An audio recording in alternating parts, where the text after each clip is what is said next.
한번 시작해 봅시다. 한국문학의 성격, 한국문학의 개념과 범위, 한국문학의 전통과 특질, 한국문학의 보편성과 특수성이라고 해서 한국문학에 대해서 기본적으로 꼭 알아야 될 내용들이 다 들어가 있기는 하네요. 그러니까 우리들은 다 들어갈 내용들이니까 확인하면 되지.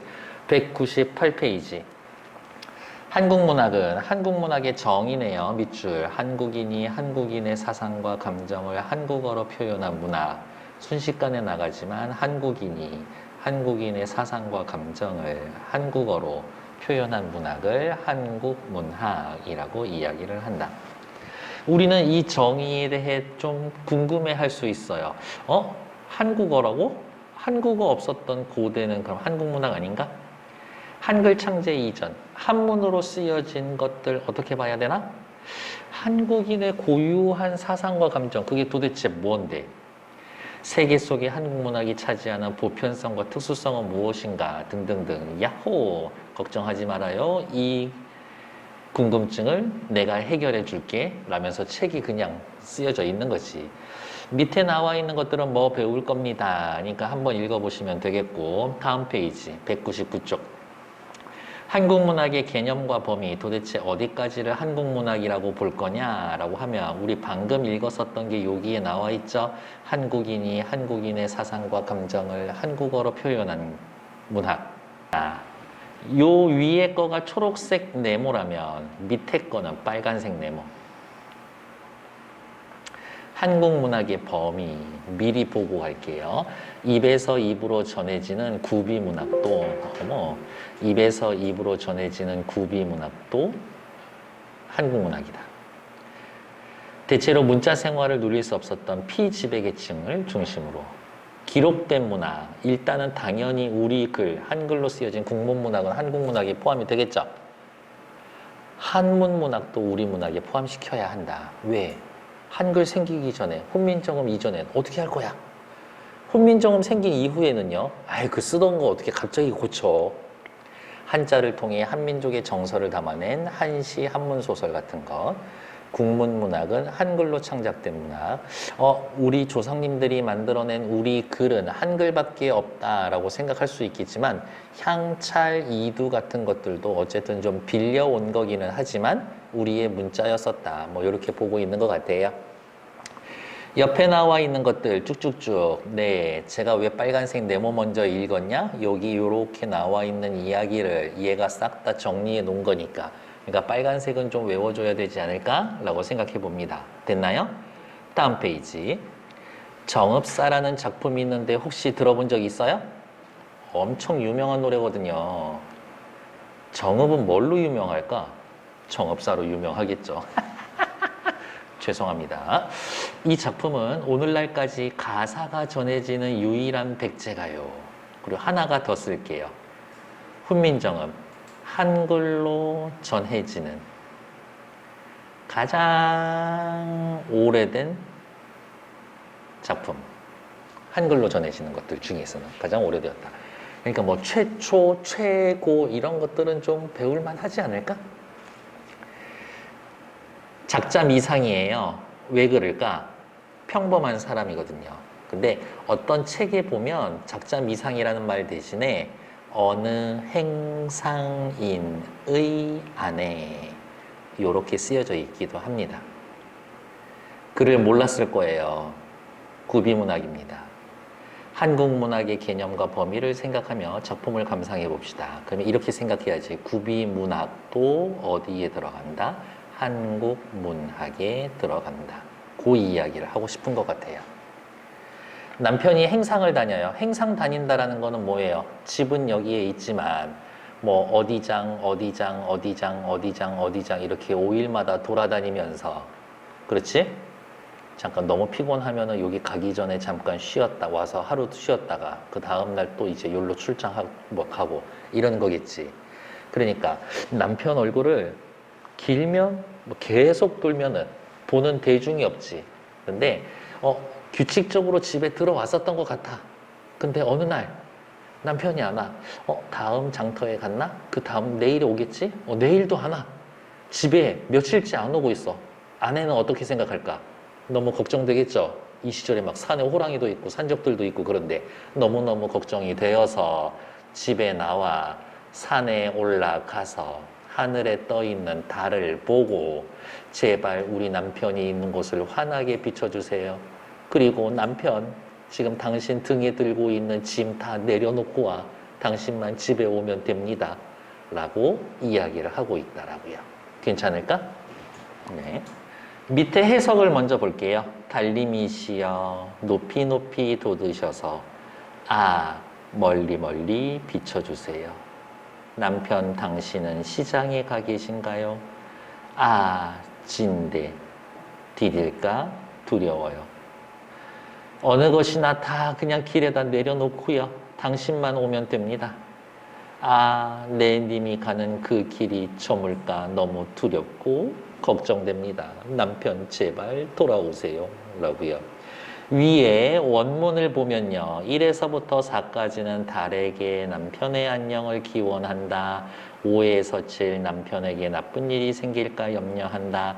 8에서 11 남편이 무사하기를 귀환한다 라고 되어 있지만 실제 더 중요한 건 내용상 3단 구성으로 되어 있다. 이게 더 중요한 말입니다. 왜냐고요? 이 3단 구성이 만약에 중간에 있는 후렴구를 제외한다면 if 후렴구를 제외한다면 시조하고 비슷하거든요. 시조의 형식과. 그래서 여기 쓰여져 있는 정읍사라고 하는 백제가요를 시조의 원형이다 라고 보는 관점도 있으니까 우리 조상님들 정말 삘 꽂혀가지고 쓰던 형식을 자꾸자꾸 계속 조금 변형시켜서 쓰셨구나 라고 확인해 놓으면 되겠죠. 본문으로 와서 이제 볼게요. 달하 높이곰 도다샤 어기야 머리곰 비추오시라. 어기야 요거는 해석을 안 하기도 하지만 여러분 교과에서는 라고 그냥 감탄사 처리를 했어요. 하지만 밑에 나오는 어기야 어강돌이 아으 다롱디리 얘는 밑에 현대어플이 뭐라고 해석된 데 있나? 없지. 그리고 또 여기도 어기야 어강돌이 여기도 해석되어 있나? 없죠. 맨 밑에 어기야 어강돌이 아으다롱디리 얘도 뜻이 있나? 없지. 음을 맞추기 위해서 사용한 후렴구다.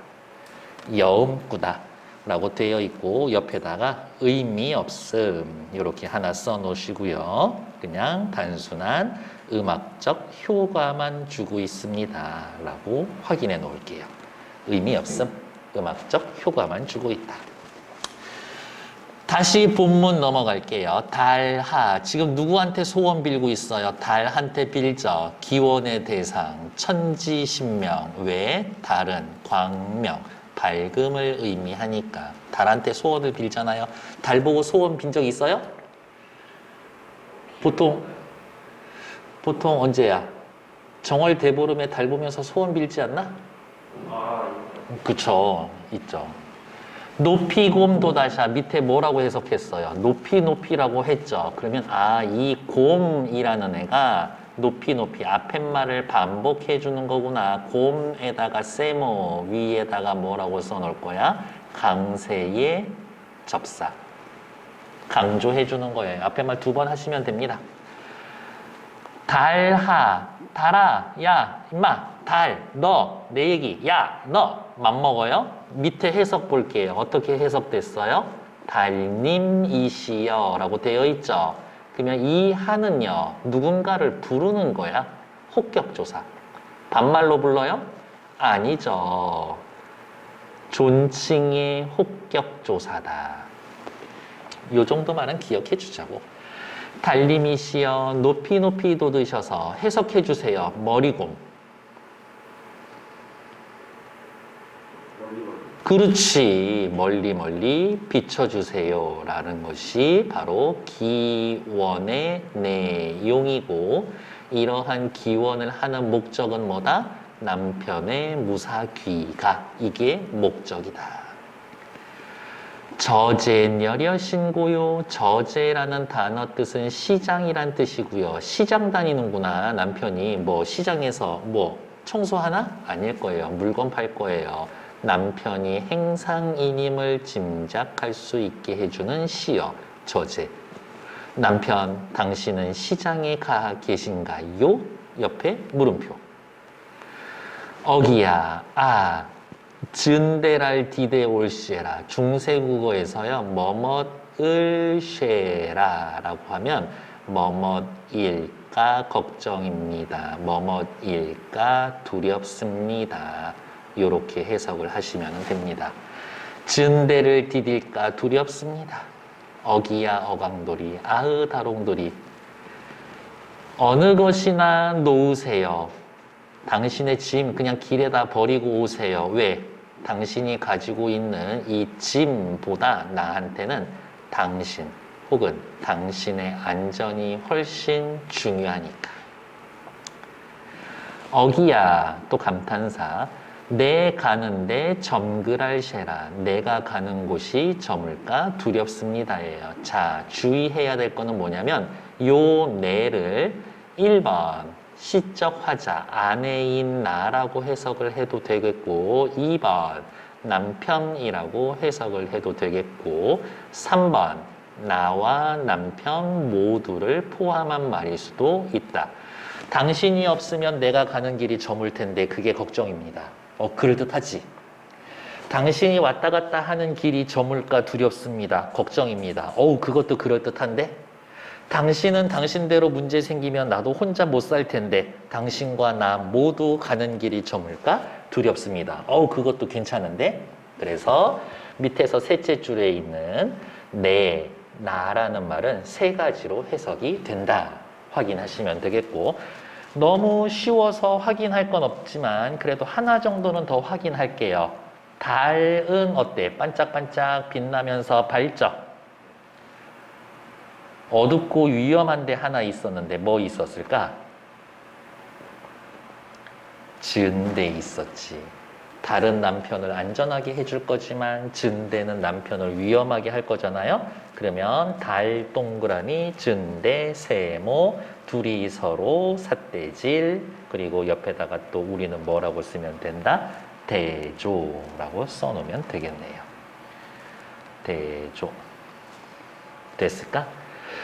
증대는요, 옆에 보면 위험한 곳, 어두운 곳이라고도 하지만 이 여인이, 이 남편이 그렇게 집 비운 지 오래 안 됐어. 한 이틀 정도 됐어. 그렇다고 생각하면 남편은 왜 안 오는 거지? 저번 시간에 보니까 저기 옆집에 있었던 그 주막이 저기 충주댁하고 막 눈 맞아가지고 막 어떻게 하는 것 같았는데 남편 나 못 믿겠는데? 라고 생각을 한다면 어려운 곳, 위험한 곳 혹은 남편이 눈길을 주는 다른 여인으로 볼 수도 있다. 그게 뭔지는 정확히 아무도 모르지. 누구만 아나? 이 노래를 직접 지은 여인만 알겠죠. 이 노래와 관련되어 있는 배경 설화를 보면 이 여인이 남편이 결국엔 돌아오지 않아서 기다리고 있었던 곳에서 돌이 되었습니다 라고 이야기를 하는, 여기 제목 위에다가 하나만 더 써놓을게요. 망부석 설화와 연계되어 있다라고 하나만 더 써놓을게요. 다음 201페이지 넘어가 봅니다. 화자의 처지 지금 뭐 하고 있어요? 남편 기다리고 있죠? 화자의 태도는 어때요? 달한테 소원을 비는데 어떻게? 엄청 간절하게. 대립적인 시어의 상징적 의미라고 해서 아까 달에단 동그라미 했었고요. 증대에다가는 세모 표시해놓고 둘이 서로 반대되는 삿대질 화살표 아까 하나 했었었죠? 둘이 대조라고 보시면 되겠지. 작품에 나타난 고대 국어 표현, 요게 중요하다고 봅니다. 하에다가 밑줄, 높임의 혹격조사, 뭐뭇이시여, 반대말 하면 안 된대요. 높이, 곰, 머리, 곰, 높이, 높이, 멀리, 멀리, 곰은 강조를 나타내는 접미사, 저는 강세접사라고 썼고요.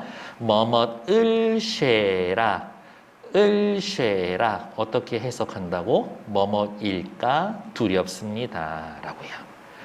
방금 말씀드린 것처럼 증대는 진짜 위험이지. 호랑이, 산적 아니면 험한 길 이렇게 볼 수도 있고 남편을 유혹하는 무언가 다른 여인일 수도 있다라고요. 당신 느낌에는 뭐 같아요?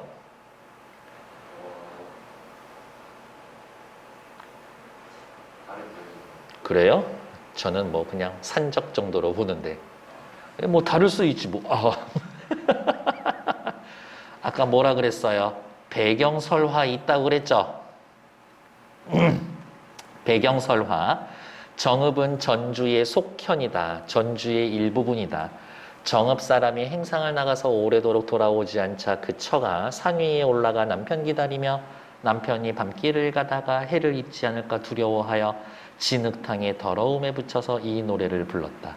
아, 고개에 올라가면 망부석 남편 기다리는 아내의 형상이 돌이 되었습니다.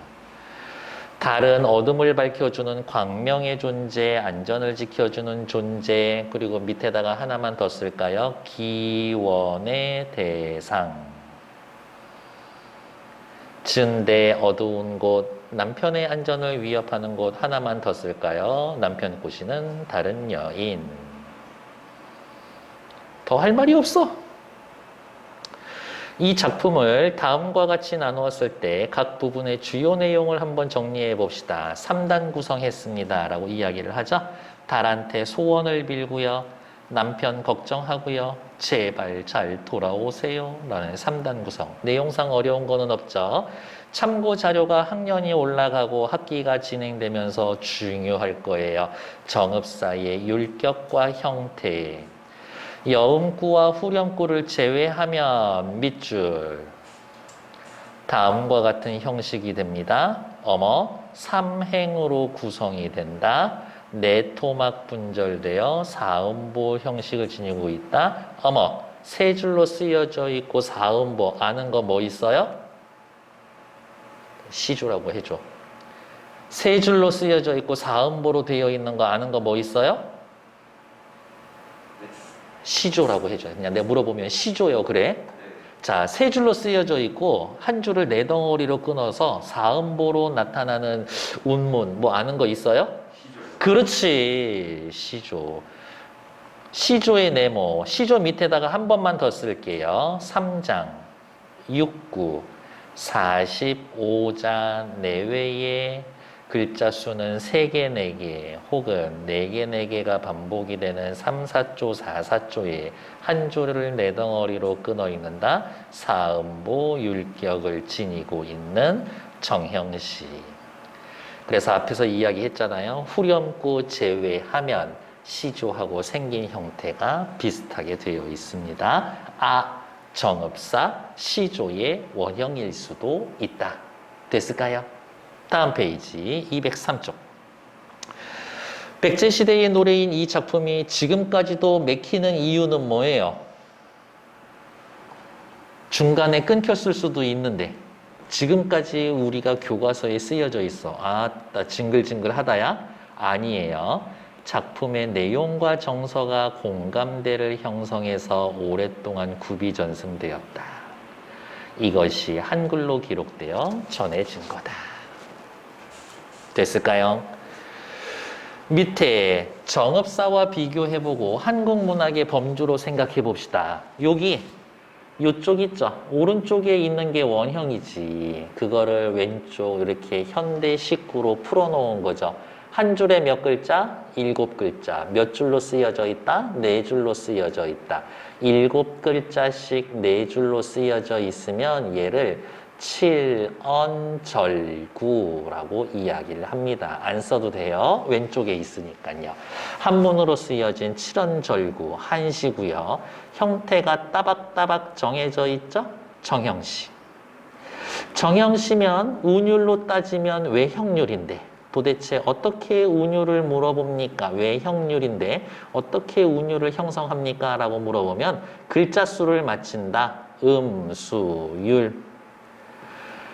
둘째 줄, 넷째 줄 끝부분에 가, 파, 음이 비슷한 애가 온다. 얘네는 필수고 첫째 줄에 다는 안 맞춰도 되는데 여기에서는 또 맞춰놨네요. 같은 위치에 같은 음을 나타내는 글자가 박혀 있습니다. 음위율.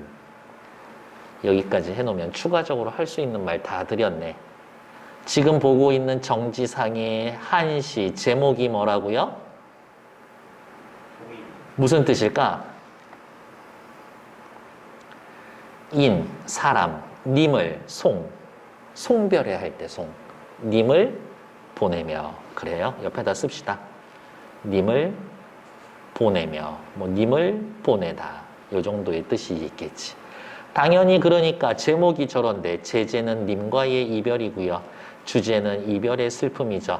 무슨 법 요거는 옆에 본문으로 설명을 드릴 거예요. 일단 중요한 건 뭐다? 정지상의 송이는 한자로 창작되었다. 요 말이 중요한 겁니다. 한자로 창작되어 있으나 어떻게? 우리 한국 문학에 들어간다. 비계인 뚝의 풀빛은 예쁜데 풀빛은 너무 예쁘네. 근데 이미 내가 슬프다라는 거 알고 있죠? 남포에서 님을 보내며 슬픈 노래를 부르고 있구나. 둘이 서로 뭐 하고 있다? 대조. 나는 슬픈데 풀빛은 고와. 나랑 같아 달라? 달라. 쟤 때문에 내가 더 슬퍼질 것 같아. 나는 슬픈데 쟤는 왜 이렇게 풀빛 색깔 오늘 작살이네. 완전 와 너무 슬픈데 풀빛 옆에다가 뭐라고 쓸 거예요? 객관적 상관물. 객관적 상관물은 뭐예요? 외부의 사물인데 나하고는 다르지만 그것 때문에 내 정서가 더 강조되는 것. 괜찮나요? 비계인 뚝에 풀빛은 고운데 옆에다가 쓸까? 시각. 남포에서 님을 보내며 슬픈 노래를 부르네. 청각. 님을 보냅니다. 이게 제목 송인이겠죠. 님과 이별을 합니다. 남포에서 님을 보내며 괄호. 그리고 옆에다가 뭐라고 쓸까? 시를 창작하게 된 시작의 계기가 된다. 대동강물이야 언제 마를 것인가? 대동강물 말라 안 말라? 안 마르지. 대동강물 마르면 지구 거의 끝나는 그런 정도 아닐까? 너무 심했나? 안 말라. 안 마르는 거 알면서 물어봤죠? 서리법. 근데 왜 안 말라? 앞에 내가라는 말이 빠져 있어요. 내가 해마다 이별의 눈물을 푸른 물, 대동강물에 보태고 있기 때문에 내가 울어서 대동강물이 마르지 않는데 뻥은 와 어마어마한 과장법. 하지만 문장을 자연스럽게 읽으면 해마다 이별의 눈물을 푸른 물에 보태는데 대동강물이 언제 마르겠는가? 문장의 순서도 바뀌어 있죠? 도치. 됐을까요? 이 시에서의 중요한 포인트 다시 찾으러 갈게요. 시각, 청각적 심상이 둘 다 쓰여 있다. 서리법, 과장법, 도치법 쓰여져 있다. 객관적 상관물이 있다. 이 정도로 확인하면 되겠네요. 됐을까? 4줄짜리가 필기할 게 엄청 많죠? 송이는 정지상이 한자로 기록되었고 대동강에서 노래하며 슬프게 헤어지고 있습니다. 정읍사는 누가 썼는지 몰라요. 그냥 어느 행상인의 아내 정도, 이름 몰라. 구비전승대다가 한글로 기록이 되었습니다.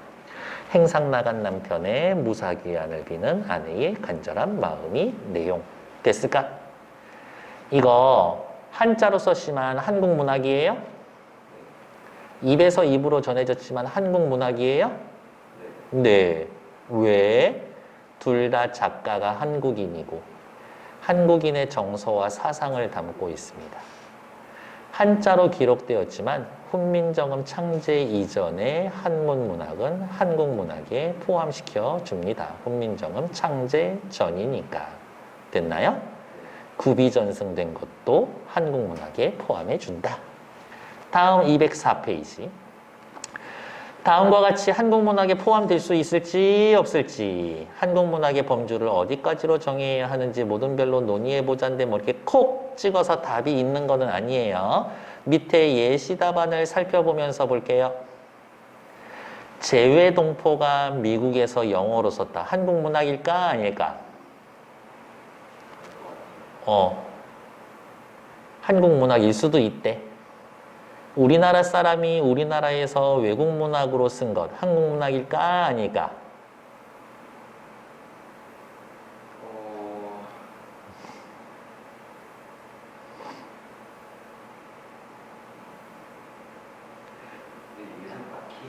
얘는 아니래요. 한국 다른 나라에서 우리나라로 이주한 외국인이 한국어로 쓴 작품은 한국 문학으로 볼 수 있다. 근데 이러려면 우리나라에서 좀 오래 살면서 우리나라 사람처럼 좀 생각을 해야 될 것 같다. 그러니까 어떻게 재외동포가 미국에서 쓴 거는 볼 수 없다도 있고 볼 수 있다도 있고 뭐 그런 거니까 아까 그래서 말씀드렸죠. 콕 찍어서 답이 정해져 있는 거는 아니다. 어디에 관점을 더 많이 두느냐 정도의 차이가 있는 거다. 국문학의 범위는 뭐 한번 읽어보시면 될 것 같고요. 205페이지 정업사 중요한 부분만 찾을게요. 고대가요, 서정시라고 되어 있지만 우리 옆에다가 하나 더 쓸 거예요. 뭐라고? 백제가요. 서정적이고 비유적이고 기원적이다. 남편을 염려하고요. 행상 나간 남편의 무사귀환을 빌고 있습니다. 국문으로 기록된 가장 오래된 노래. 현재까지 전해지는 유일한 백제가요. 대립적인 시여 있어요. 그럼 우리 옆에다 쓸 수 있어야 돼. 뭐하고 대립이었었는데 달하고 지은데 있었죠. 여음구를 제외를 하면 시조의 원형으로 볼 수도 있습니다. 전체 내용은 3단 구성. 대립적인 시여 뭐하고 뭐 있었다? 달하고 증대 됐고 밑에 나타난 국어의 표현 하 뭐뭐님이시여 높임의 혹격조사 곰 강조를 나타내는 전미사 을시에라 뭐뭐일까 두려워요 그렇게 확인해 놓으시면 된다. 됐나요? 다음 페이지 나오는 206쪽에 더 읽어보기 공무도화가 얘는 나중에 확인을 할 거예요. 이렇게 하지만 얘는 따로 제가 영상 찍어 놓은 거 있으니까 보시면 될 것 같고 윤호영의 달밤까지는 시험범위 들어가지 않을 것 같고요. 됐을까? 그러니까 오늘 숙제는 뭐다? 정업사까지 문제를 푼다 어디에? 자습서에 또 평가 문제집에 됐나요?